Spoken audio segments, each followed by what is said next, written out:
Hello everyone, it's Skil here from the Grim Reapers, and today I will be going through a 9-month update hardware review for the Winwing Super Taurus throttle with startup panel, as well as the Winwing combat ready and takeoff panels. Before I begin, I'll let you all know I have purchased them all myself at their full retail prices and also had to pay for the shipping and import duties like everyone else. I made a decision to buy them based on the original hardware review videos by Kelso, and in this video I will let you know if I feel like they were worth the expense. For your information, I will not be reviewing the Super Libre base in this video, as I have only recently got one and I do not think it would be honest or fair to provide a long-term user's opinion on it at this stage. I will produce a review for the base and stick together in the future. However, at this time, what I can say is that prior to getting the Super Libre base, I used the same F18 grip on the Orion base. I find the grip to be very well made, all of the buttons and switches have a nice tactile feel to them, and I have had no faults or issues arise with it. In the relatively short time I have been using the Super Libre base, I have found that I enjoy using it, and I have had no problems or issues with it of any kind. All of the flying you see being done in this mission is done using the Super Libre base and the F18 grip. I fly exclusively in VR, and I am doing so in this video, as I thought it was important to let you see how easily the controls can be used whilst in VR. You will notice throughout the video that I have some picture-in-picture footage of my Winwing throttle and panels. This is to allow you to see my usage of the various controls during the different stages of the mission. First of all, as I launch from the carrier, you will see that as I clear the deck and pull the gear lever up, the physical gear lever on the takeoff panel lights up red, like the one in the cockpit. This is a feature of the Winwing software SimApp Pro. I do not usually have this running when I play DCS, as being in VR, I don't really care if the lights on the panels flash in sync with the game. However, I have it running today for demonstration purposes for the video. This feature also allows other buttons, such as the selective jettison buttons, to illuminate in sync with the game. I am not going to point out every control action I make during the video, as you will be able to see them for yourselves, and you will get very bored of my miserable Scottish voice very quickly. So sit back, relax, and hopefully enjoy the video.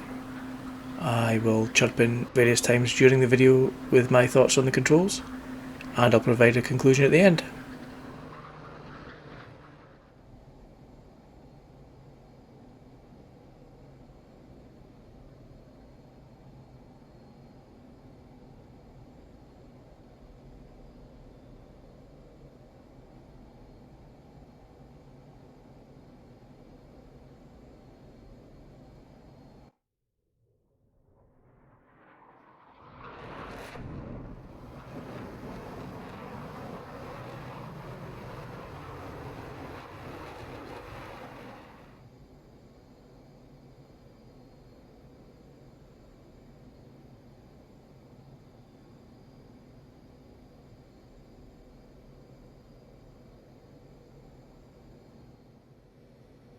The TDC slew on the F18 throttle handles is a proper analog mini stick.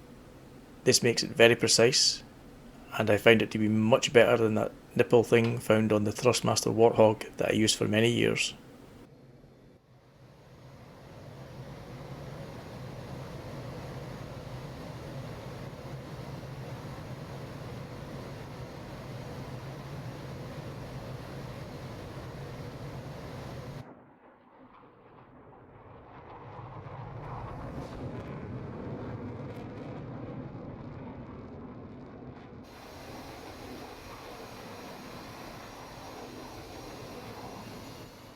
Obviously, it wouldn't be a GR mission if I didn't show you the boom boom, and this time we didn't even have to use our face.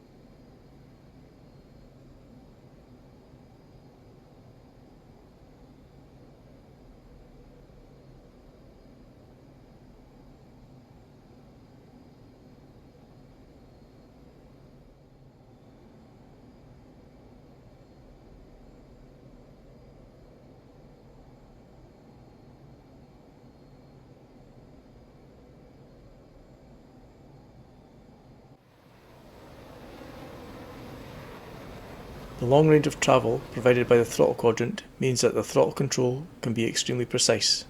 I find that this makes formation flying and air-to-air refueling much easier than when using other throttles with a smaller range of motion. Also, another massive bonus of the Super Taurus throttle is the friction lever. You will see me several times during this mission adjusting the friction exerted on the throttle handles. For normal flying, I have it set so that there's enough friction so that the handles will just stay where I leave them. However, for air-to-air refueling and carrier traps, I like to reduce the throttle friction to zero, as I find that this makes the tiny throttle movements necessary for those actions a lot smoother.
As you can see, even in a very basic mission such as this, flying the Hornet, which I do not usually do, I am able to make use of all the required controls provided on the panels, even in VR.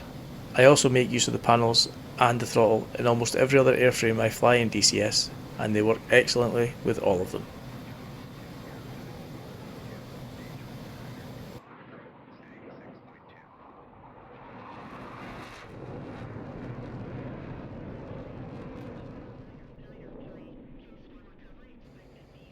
I seem to have just about managed to completely miss the fuel dump switch with my poor camera angle for the footage of the throttle unit. You can see me use it on the approach to the carrier to reduce my fuel weight prior to landing. One minor issue with the throttle in DCS is this switch. The fuel dump control for the Hornet in-game is a toggle, and at this time the control cannot be bound to sync with the position of the switch on the panel itself. Maybe if we ask the lovely folk at ED super nicely, they will change it.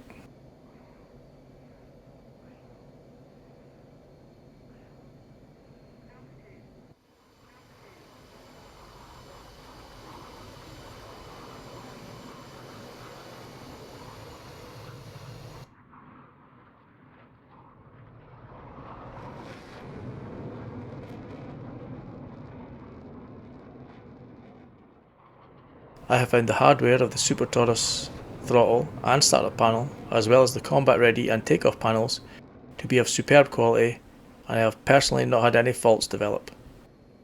I am aware that Kelso had a fault on his right hand throttle handle, which had an intermittent upper 5-way switch. He reported that to Winwing and they sent him a replacement. Since then it has been working fine. It should also be noted that Winwing fired that switch supplier due to their unacceptable failure rate. I've asked Supercap about his experiences with these Super Taurus, and he's been delighted with his, without any faults. As I said, I cannot give a long-term user's opinion on the Super Libre base. However, I've asked both Supercap and Kelso about theirs, and both have told me that they find them to be of equally good quality as the Super Taurus throttle. They have had no issues with them and they like them. A lot.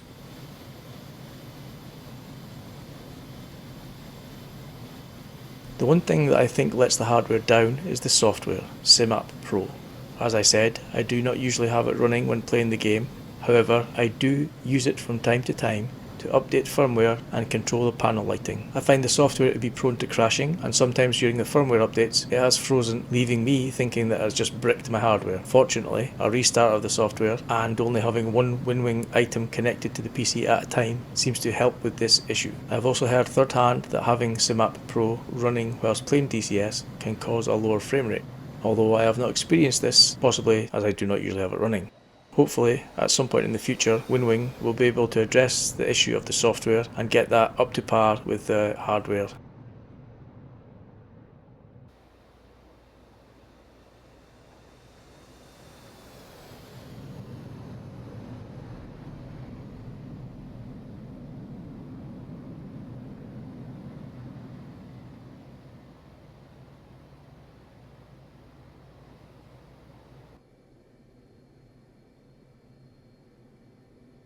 In conclusion, I can safely say that I'm more than happy with my purchases. They have stood up to some pretty severe punishment in the months that I have been using them, and they have not put a foot wrong. I think they were a worthy buy, so I'll have to let Kelso off the hook this time.